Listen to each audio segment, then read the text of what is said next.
गोस्वामी जी कहते हैं कि गिरा अर्थ जल बीची सम, मतलब जैसे शब्द से अर्थ को अलग नहीं किया जा सकता,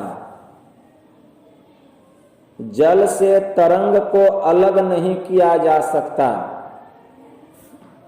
जैसे शब्द से अर्थ को अलग नहीं किया जा सकता, जैसे जल से तरंग को अलग नहीं किया जा सकता, ठीक उसी प्रकार सीता को राम से अलग नहीं किया जा सकता। गिरा अर्थ जल बीची सम, कहियत भिन्न न भिन्न, अब बंदो सीता राम पद, जिन्हीं परम प्रिय खिन।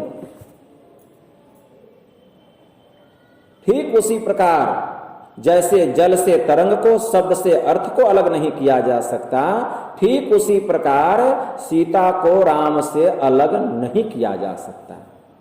जैसे हम एक शब्द लेते हैं जल पात्र, जिसका अर्थ होता है जल रखने का बर्तन, तो जल पात्र जो है एक शब्द हो गया और जल रखने का बर्तन उस शब्द का अर्थ हो गया। जैसे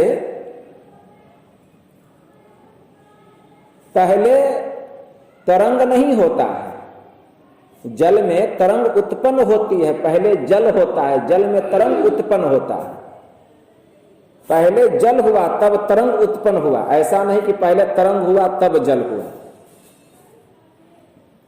कोई एक शब्द हम लेते हैं लोटा, तो लोटा का चित्र हमारे सामने आता है। कोई एक शब्द लेते हैं हम कटोरा, कटोरा का चित्र हमारे सामने आता है।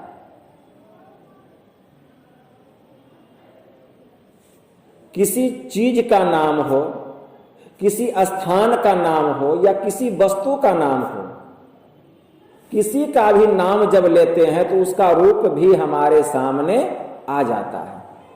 गोस्वामी जी लिखते हैं, देखिए रूप नाम अधीना, और रूप ज्ञान नहीं नाम विहीना। मतलब हमेशा रूप को नाम के अधीन समझना चाहिए। बिना नाम का रूप का ज्ञान नहीं हो सकता, बिना नाम का रूप का ज्ञान नहीं हो सकता है। तो पहले नाम होगा तब उसका रूप होगा। इसलिए गोस्वामी जी ने लिखा कि देखिए रूप नाम अधीना और रूप ज्ञान नहीं नाम विहीना। बिना नाम का रूप का ज्ञान होने वाला नहीं है। तो जिस तरह से जल से तरंग को अलग नहीं किया जा सकता, जिस तरह से शब्द से अर्थ को अलग नहीं किया जा सकता, ठीक उसी प्रकार सीता को राम से अलग नहीं किया जा सकता। जैसे जलपात्र एक शब्द है, जलपात्र एक शब्द है और जल रखने का बर्तन उसका अर्थ है। जैसे कोई एक दूसरा शब्द हम ले लें, कोई भी शब्द, तो उसका अर्थ हो जाता है। जैसे ही हम अर्थ को अलग करेंगे शब्द का कोई महत्व नहीं होगा। जलपात्र को अलग कर दीजिए तो शब्द का कोई अर्थ नहीं रह जाता है। ठीक उसी प्रकार बिना राम के सीता की उत्पत्ति नहीं हो सकती। जैसे जलपात्र कारण है जल रखने के बर्तन का, उसी प्रकार राम कारण है सीता का। इसीलिए हम लोग कहते हैं सीता राम। गोस्वामी जी लिखते हैं मानस में ही, वे लिखते हैं बंदौ राम नाम रघुवर को, हेतु कृषाणु भानु हिमकर को। मतलब और मैं उस राम के नाम की वंदना करता हूं जो राम का नाम सूर्य, चंद्रमा और अग्नि का कारण है। वही वह राम है विधि हरिहर में वेद प्राण सो, अगुण अनुपम गुण निधान सो। वह राम का नाम विधि मतलब ब्रह्मा, हरि मतलब विष्णु और हर मतलब महादेव, इतना ही नहीं, वेद प्राण सो, वेद का भी प्राण वह राम का नाम है। इतना ही नहीं, हेतु कृषाणु भानु हिमकर को, वह राम का नाम सूर्य, चंद्रमा और अग्नि का भी कारण बतलाया गया है।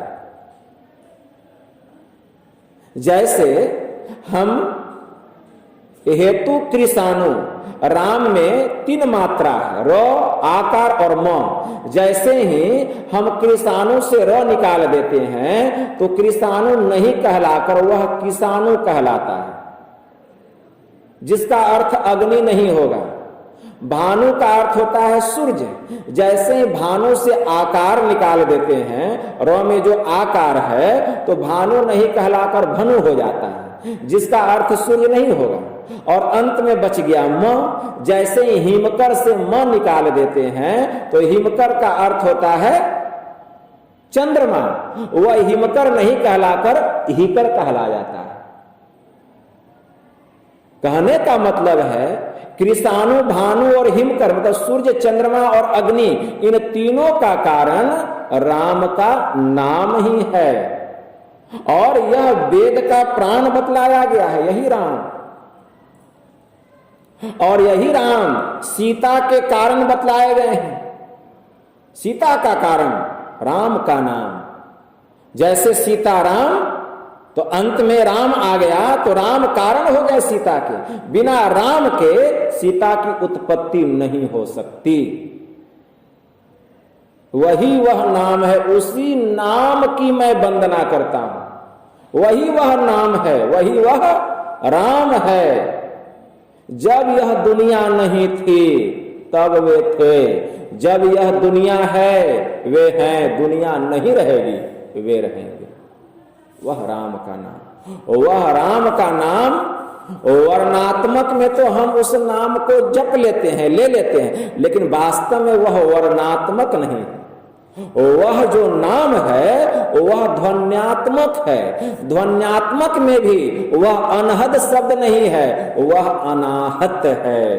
वह राम का नाम अनाहत, जो बिना कंप और किसी ठोकर के हो रहा, जिसका कोई आधार नहीं, लेकिन वह सबका सर्वाधार है। वह है वह नाम। वह नाम भीतर में प्रकट होता है, वह नाम घट घट में हो रहा है, सृष्टि के कण कण में हो रहा है। वह नाम प्रकट करना पड़ता है। बाबा कबीर ने कहा, अरे जब ही नाम प्रगट भया, कौन नाम? यही नाम। जब ही नाम प्रगट भया, भयो पाप का नाश, जैसे चिनगी आग की परी पुरानी घास। वह नाम आदि नाम पारस है, मन है मैला लोह, पर सत ही कंचन भया, छोटा बंधन मोह। जिस दिन वह नाम में सुरत जाकर के समाएगी, इस दुनिया से मोह माया सब समाप्त हो जाएगा। आवागमन, यह जो आना जाना, यह जो जीव का बंधन का कारण बना हुआ है, इससे छुटकारा मिल जाएगा। गुरु महाराज की वाणी पढ़िए, सिद्धांत में आया, मायाबद्ध जीव आवागमन के चक्र में पड़ा रहता है। इस प्रकार रहना जीव के सब दुखों का कारण है। इससे छुटकारा पाने के लिए ईश्वर की भक्ति ही एकमात्र उपाय है। कौन भक्ति? तो गोस्वामी जी लिखते हैं, गोस्वामी जी लिखते हैं, विगत काम मम नाम परायण, शांति बीरति बिनती मुदितायन।